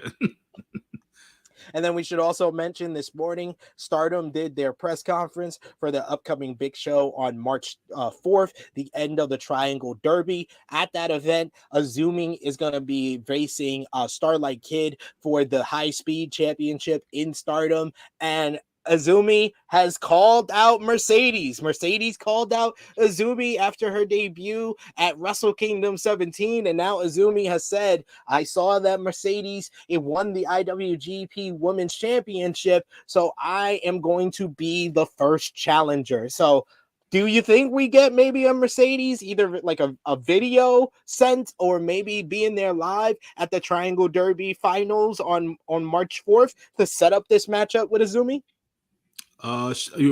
Probably a video. I would say a video. Obviously live is always better, but I think video is probably the way they're gonna go for now. Yes. I hopefully, think hopefully this time she calls her Azumi and not AZM. Yeah. Well, she's got to learn at the end of the day. It is what it is. She was getting heat for that, and then she comes out like dressed as Hana Kimura. It's like all the heat is gone. Yeah, here you go. We love you. John Ali actually, is this Mercedes' first title outside of WWE? Yeah. I would have to check that. I know she was probably on the indie scene before coming to WWE, so like a year or two. Yeah, it was very, very early on in her career, but I know she started off as the indie. And the crazy part is, like, she had such a long career in WWE. This woman is only 31 years old. Like, it's insane. She's got her whole career ahead of her. I know there's some people that's like hoping basically that she goes back to WWE. She got plenty of time to do that if she doesn't want to like start a family or anything like that. Right, I mean, she got plenty of time to do that. But she was Chaotic Wrestling's women's champion and Independent Wrestling Entertainment women's champion as well before she got to WWE, and the RWC No Limits champion. Okay. All right. So there it is. She's got a few titles that she won before she made her way to WWE and now in New Japan Pro Wrestling. We got Annika saying they were the workhorses of the pandemic era. Wish they would have showed Bailey and Bailey taunting her because she's the reason KAIRI left. No, they couldn't do that because they wanted Bailey to keep her job. Yeah, basically. She still got screen time, but just not doing any any extra stuff. Yeah, and I love the Bailey to belly spot. That popped me. That popped me when she hit the Bailey to belly. I was like, yes, there it is. And then we got the Bailey chants, and we saw the video from the crowd of Bailey dressed in the whole money suit, starting the Mercedes chants. That is just like that love they have for each other just warms my heart. It warms my heart. Yes, very true. Vala B say she can't make the rounds in AAA as a NJPW champ. No. We learned from my interview with Sam Adonis, AAA does not like them. No CMLL or New Japan Pro Wrestling. And he also says, Vala B says, yo, CMLL would cut that shit up, and NJPW would comply to whatever CMLL says. Yeah, look, man, for a guy who loves his Fantastica Mania and everything else in between, that relationship needs to die. It really, really does. It really, really does. That right there just takes away from so much for so many different wrestlers and talent at the end of the day. They either need to build that bridge and get the fuck over it for real, or they need to blow that shit up. Because this ain't working, folks. This ain't working. We need Mercedes in Mexico. We need more wild and crazy shit at the end of the day, because AAA brings all the crazy crap from the Mexican side of wrestling. So it is their home of the crazy shit. Yeah, exactly. We got a couple of dream matches in the chat. John Elite saying Mercedes versus Sheeta. We got Frantic World saying, give me Jade Cargill versus Mercedes. I know J-News doesn't want that. This would be Jade Cargill's best match ever. You kidding me? You kidding me when you stop? No. That's star power. That's star power galore. Hell no. We got Dolores saying SP3 is Moné's the first woman signed to NJPW, because I remember China, but I think it was per appearance. Well, Mercedes on a per appearance as well. She said in her interview with our good friend Alex McCarthy on Inside the Ropes that she's not officially like signed a long-term contract with New Japan, so she still considers herself a free agent. So she will be making rounds at AAA, ladies and gentlemen. She said, wherever the bag is the biggest. There it is. Conan, call her up. We got CM saying Pam, Trinity, and Mercedes. Yes, the love is real between them. The love is real. But yes, some great stuff, great comments in the chat. Keep them coming, because we got one more match to discuss, the second of the double main event. It was the greatest rivalry in New Japan Pro Wrestling history. It is Kazuchika Okada versus Hiroshi Tanahashi. This one was basically just the greatest hits. They were playing the greatest hits here. J-News. You had the cocky Okada with the Rainmaker pose early on. You had Hiroshi Tanahashi pulling out the high fly flow very early into the matchup to the floor. He only does that in the big matches, ladies and gentlemen. The knees ain't right. Two men exchanging strikes. They were hitting each other hard as per usual. You know me, J-News. I love the Okada drop kick, and we got we got 3 Okada drop kicks. I counted them all. We got the one where he sits his opponent on the top rope and drop kicks him to the floor. We got the drop kick out of nowhere, which was this one here, and then we got a third drop kick, which caught me even more, where he reverses the high fly flow with the mid-air drop kick. Okada, yeah.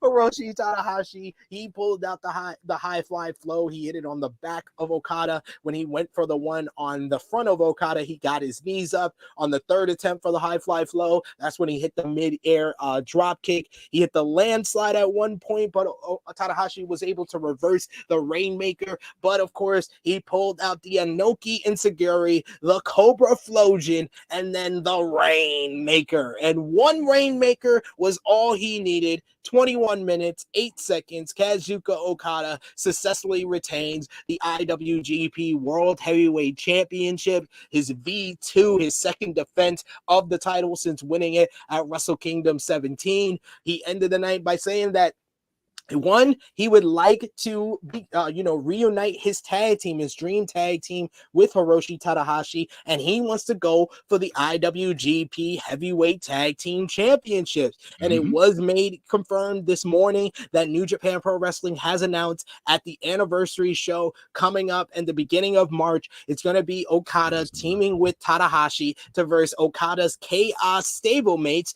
Bishamon, Yoshihashi, and Hiroki Goto for the IWGP Heavyweight Tag Team Championships.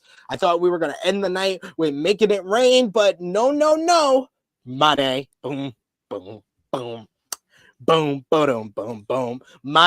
Mercedes Moné comes out and basically tells Okada, you're talking about dream tag teams. How about this one right here? And the two people that are on top of the world in New Japan Pro Wrestling coming out of Battle in the Valley, Mercedes Moné, the new IWGP Women's Champion, Okada, the top star and IWGP World Heavyweight Champion. They stood tall as the new tag team Rain Moné coming up here as Okada and Mercedes ended the night holding up their titles to the adulation of that San Jose crowd. I thought this was a perfect picture of why New Japan Pro Wrestling seems hotter than it's ever been in quite some time. Coming, starting off 2023, embracing collaboration, embracing women's wrestling. This feels like a brand new New Japan Pro Wrestling, and it feels as hot as it's been since the beginning of the pandemic.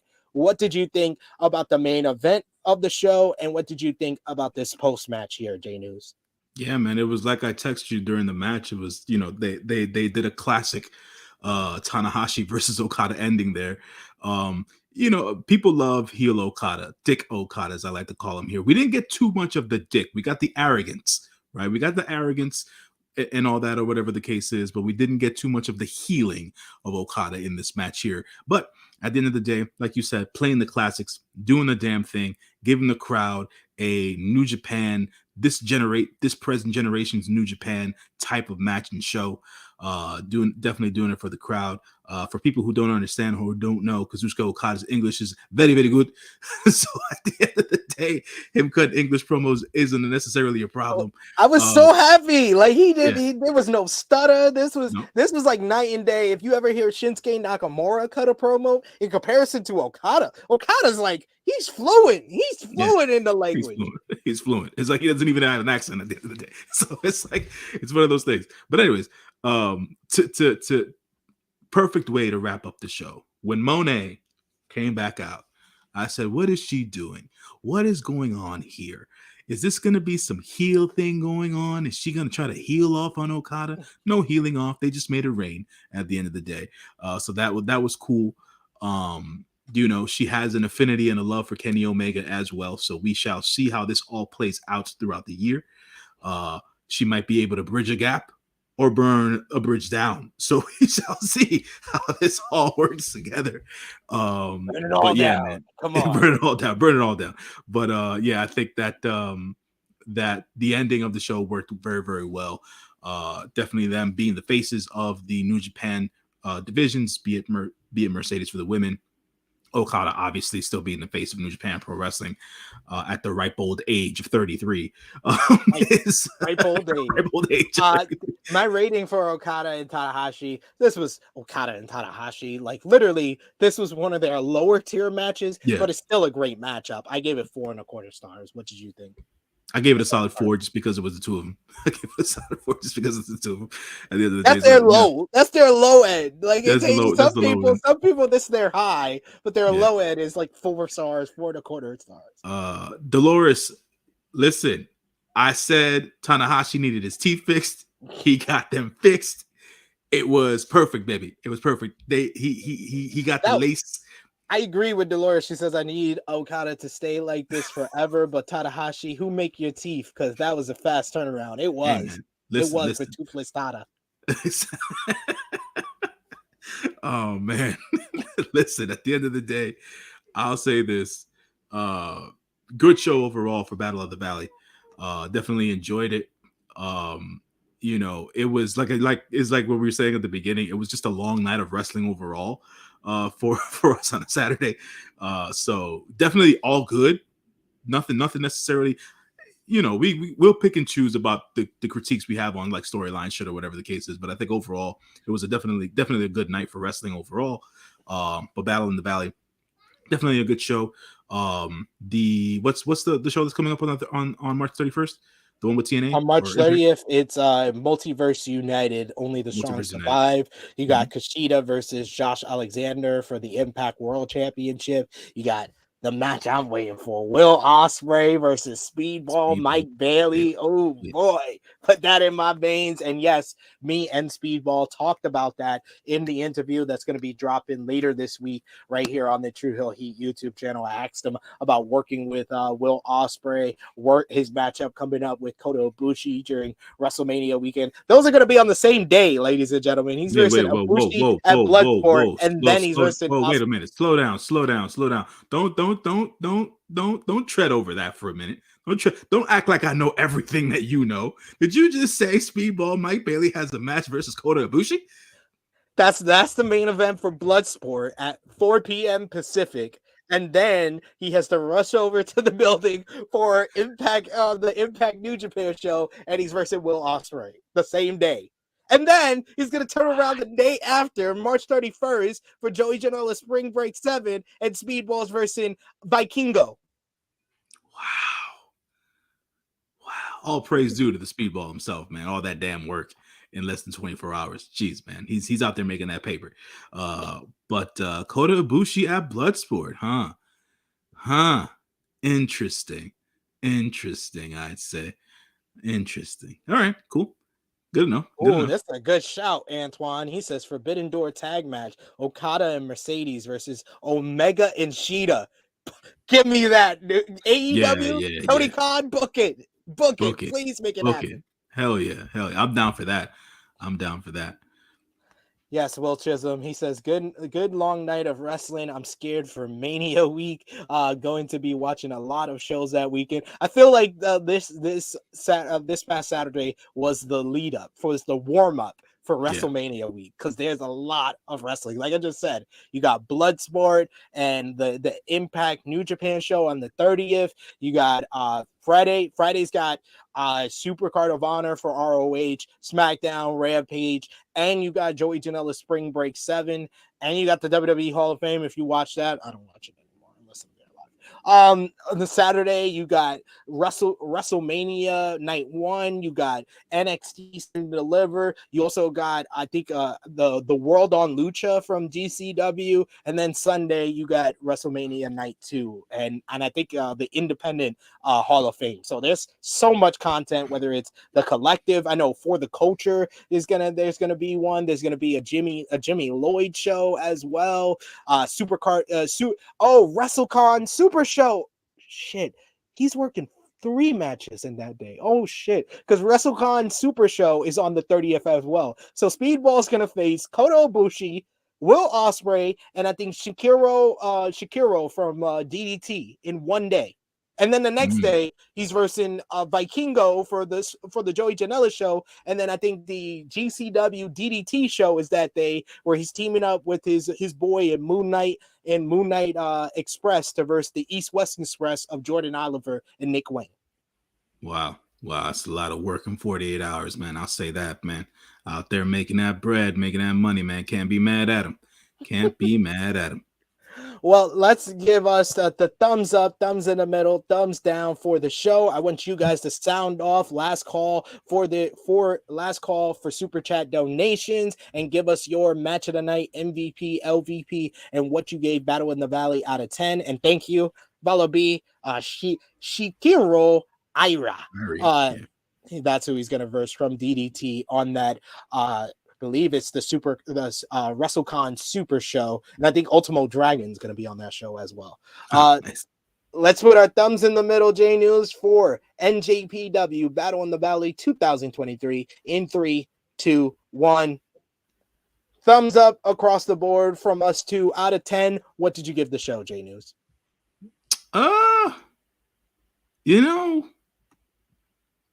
Because of what happened in the women's match, and then obviously the end of a great New Japan career, I'll give this a 9 out of 10. Just for those 2 moments alone. I think that all the New Japan LA Dojo guys showed out, so that was cool. To see everyone's graduated down, so we'll see as to where they go, and how things work out for them in the coming year. Hopefully we see them between Impact, maybe some ROH shows here and there. Obviously New Japan proper as well, and things of that nature. So good luck to those guys. And where's my boy Yuya, man? I didn't see you and Morrison. I don't know where's my Impact boy? Wrestling. He's gonna be on Impact this coming week. He's teaming up with Kazarian to verse the Design. So all right, so that's there. And obviously, we need that tandem, man. We need that young lion tandem, Yuya Uemura, Gabriel Kidd, and Yoda Tsuji. We need them all back, man, because Yoda's been doing the damn thing. And Kidd are in Rev Pro right now. Yeah, in Rev Pro, man. They've been doing a thing, man, between Rev Pro and freaking Mexico as well. So we need them all back in Japan sometime soon. So definitely looking forward to that. But yeah, man, 9 out of 10 for me, bro, because good moments, great moments from beginning to end. So that's my take on Battle in the Valley. What about you? Yeah, if it was just on the in-ring content, I would be right there with you. 9 out of 10. That's what I gave Elimination Chamber on our review yesterday. But I also have to add in the production issues, the mic Okay, not you're being right. the You're mic right, you're not right. being there properly, the delay, the no audio on the pre-show. So I'll go 8.5 out of 10. Okay, I'm not that's fair. gonna mark it down that much, but 8.5 out of 10 with everything included. Your match of the night, I think we're in agreement. Mercedes Yeah, everybody's and in KAIRI. agreement. Yeah. Mercedes and KAIRI, close second. Eddie Kingston and Jay White. Can't forget about what those guys did that night. So, but yeah, man, Mercedes and KAIRI, they did the damn thing, man. They did the damn thing. I know Mercedes, KAIRI, White in Kingston, and Okada Tanahashi. Those are the top 3 for the show for me. MVP for the show. I'm gonna go Mercedes and leave the memories alone. Don't change a thing, cause I want you here where you used to be. Jay White, because boss, we love you, and we hope the check gets bigger when you go make that bag in the WWE. Jay White, Jesus, man. J-News, what about you? MVP, Moné. You're making me a believer, young lady. You're making me a believer. And it's taken more than a decade. You're making me a believer. So Moné all the way. Shouts to the boss, man. Shouts to the boss. And I mean, at the end of the day, there's nothing else to it. Shouts to Eddie Kingston, man. Because Eddie out here putting on the bangers. So that's that. LVP thoughts? Do we have an LVP? LVP? Shoot, Say it with man. me. Say it with me. Say it with me. The production team. The production, yeah. NJPW production is the LVP for the show, ladies and gentlemen. By far, they deserve all the heat that they are getting for that horrible display of production throughout that for show. sure. Yeah. And if we have to talk about the in-ring stuff, obviously it's Lawler and Homicide, but it is what it is with that stuff. So, but the NJPW production team, they take the cake. They take the cake. They do take the cake, unfortunately, there. And let's end things off here, J-News. We did everything, match of the night, MVP, LVP. Final predictions tonight, tomorrow morning. You got Kenji Muta's grand finale, The Last Love, and there's got a couple of huge matches, multi-man matches galore. We're gonna see the top guys from like All Japan Pro Wrestling, like Kento Miyahara on this show. You got TJPW being represented. Maki Ito is gonna be on the show. Miyu Yamashita is gonna be on the show. Shoko Nakajima is gonna be on the show. You got Noah's top guys like Shigura and Timothy Thatcher. Kojima is gonna be on the show. The best stable name in Japan, good-looking guys, Jack Lee, Jake Lee, Jack Morris, and Anthony Green. You're gonna have a bunch of pretty much every promotion is represented in Japan on this card. It's all the promotions that Kenji Muta has worked for. DDT's Tetsuya Endo is going to be on the show in a multi-man matchup. Naramichi Marufuji, Heel D, Dr. Wagner Jr., Ninja Max going to be on the show. But the 3 top matches is what we're going to do predictions for here. Hiromu Takahashi, the IWGP Junior Heavyweight Champion, versus GAC Junior Heavyweight Champion Amakusa. Who you got? Hiromu. Quite, you know me. I'm picking Hiromu. Duh. But the big 2, the big double main event, another double main event from a Japanese promotion. You got the IWGP World Heavyweight Champion, Kazuchika Okada. Man, Okada's had a week. The past 10 days for Okada has been insane. He had a 5-star classic. Fuck Dave Meltzer with his 4 3/4. A 5-star classic against Shingo Takagi at New Beginning in Osaka. Battle in the Valley, 4-star 4.25 star, however you want to rate it, with Hiroshi Tanahashi. And then he's having the most anticipated match in Japanese professional wrestling in well over 3 years. It is Kazuchika Okada, the IWGP World Heavyweight Champion, versus GAC Heavyweight Champion Kiyomiya. Who you got? Kiyomiya, Okada. Who you got, J-News? So let's be clear here, folks. Let's be clear.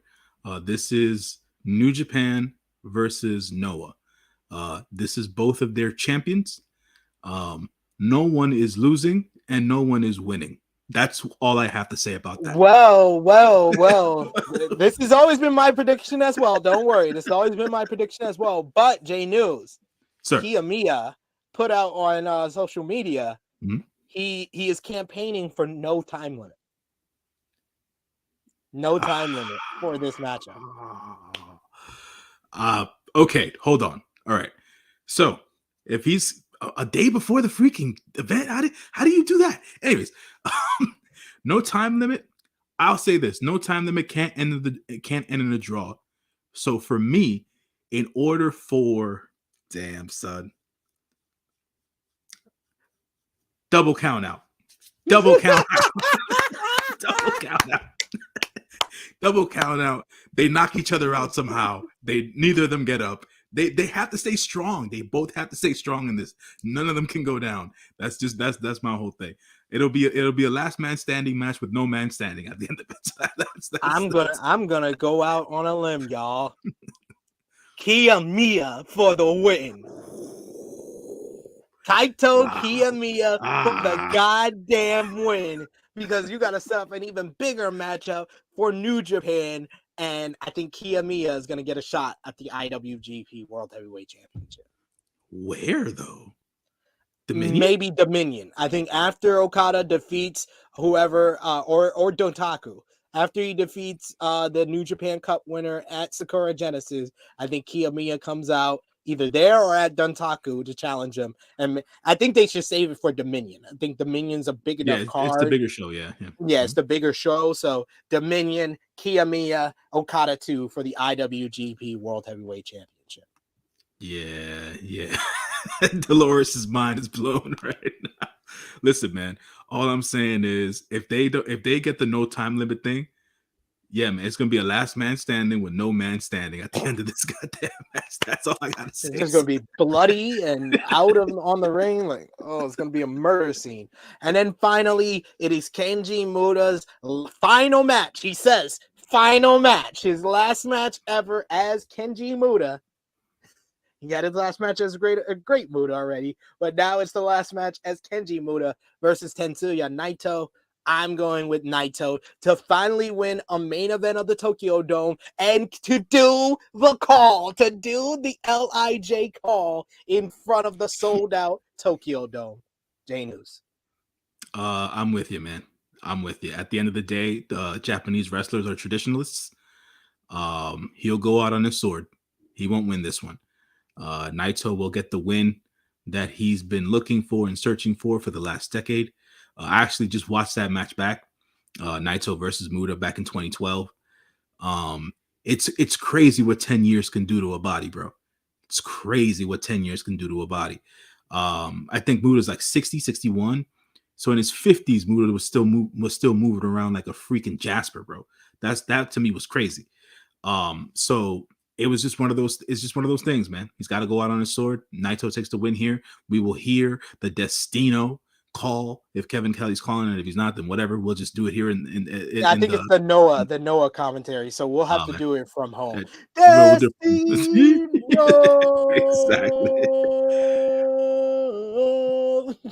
There it is. So we'll definitely do it up that way. We'll do it from home. But yeah, man, Naito for the win here, man. And he will do the LIJ roll call, and LIJ will be in full attendance in the ring after the win. Oh yes. Oh okay. yes. That's a nice little shout there. I didn't expect that, but I would love to see it. I would love to. You know me, I'm all for the LIJ. Put the fist up. Put the fist up. That's right. Oh, I'm throwing the fist up for you. I'm throwing the fist. There we go. Right. There we go. There, Other side. there. There we go. LIJ fist. Bushi, Sanada, Hiromu, Takagi, Titan, Daito, Los Ingobernables, de Japón. That's right, man. That's the way it's gonna go down, brother. That's the way it's gonna go down. And we'll see the roll call, man. So we'll looking forward to it. You gonna hit me with the stream, right? Because we ain't paying for this. Got you. Don't worry, sir. Don't worry, sir. Are we doing the review here on the channel? Should we? Or what the people saying? I rather see what the people say. Should we do the review let us know in the live chat. Channel? We got about 25 of you still watching. Let us know in the channel. What do you think on the channel or on the Patreon? It would have to be maybe either like Friday or I don't know, either Wednesday morning or Friday morning, depending on when we can get the stream. But yes, you sound off in the live chat or in the comments down below if you're watching on demand. While we do that, J-News, let the people know where they can follow you on social media, sir. You can follow me on the Instagram _JONJAY. I love to interact with the good people out there. And follow me there so we can chat it up. Indeed. You can follow me on the Twitter machine at TrueHillSP3. Follow the gang, Facebook, Twitter, and Instagram at TrueHillHeat. Of course, you can go over and for $3 a month to get more exclusive content. That's where we'll be doing our review for the anniversary show. That's where J-News will be doing his reviews for Fataska Armenia. Patreon.com /True Hill Heat for $3 a month. You get that exclusive content, my Raw report, my review of Monday Night Raw every single week. You also get the True Hill Heat post show. Don't worry, it's coming back this coming week. I got like 3 weeks of post show notes that I have to do of news that we didn't address on the flagship show. So patreon.com is the best way to do that. And of course, our prediction championship, where I'm in the lead, ladies and gentlemen, after this past weekend of all the wrestling. You got over and subscribe to True Hill Heat Sports, where we got our True Hill Heat Check show, where we talk about all things NBA basketball. We got football live streams, UFC live streams over there. You also got twitch.tv /True Hill Heat Gaming for watch-alongs. Wednesday, you got Power Slap. On Thursday, you got Blunt Impact, watching Impact on Access TV. Friday night is Friday Night Fuckery with Chris G playing some games. So some good content over there. We just hit 100 subscribers there. True Hill Heat Sports just hit 300 subscribers over there. So some good movement on our other platforms. We got in the chat, Ace says yes, CM says channel and yes, and Frantic World says on the YouTube channel. Dolores like, nah, Patreon. Yes, can't give away the great challenge for free. You were outvoted, Dolores. So we will do it on the channel. I'm gonna say Friday. Friday seems like let's shoot for Friday. Yeah, we're gonna shoot for Friday. So you could join us here live 11:05 a.m. on Friday. We will review Kenji Muta's grand finale, Last Love, and all the big matches from that show. Frantic Girl says, does J-News watch Power Slap? No, sir. No, not at all. Not even a fan. No. You won't catch him on our live streams over there. But yes, take a look at all the great content that we got on the channel right now. You had True Hill Heat 213 from this past Saturday with myself, Miss Chrissy Love, Top Guy JJ, talk about the weekend wrestling, final predictions for Battle in the Valley, as well as Extreme Rules. You had our Extreme Rules, WWE Extreme Rules 2023 Roundtable review with myself, Wendy, and Ness, talking about the great show from Montreal, the main event, Sami Zayn and Roman Reigns, the men's elimination chamber, some great wrestling over there as well. And we're going to get the follow-up to Extreme Rules tonight, Rated Raw Superstars, watching tonight's Monday Night Raw. So join us here live, 8 p.m. Eastern time for that. For J-News, it is me, your True Hill Phenom, SP3. This has been our NJPW Battle in the Valley 2023 Roundtable Review.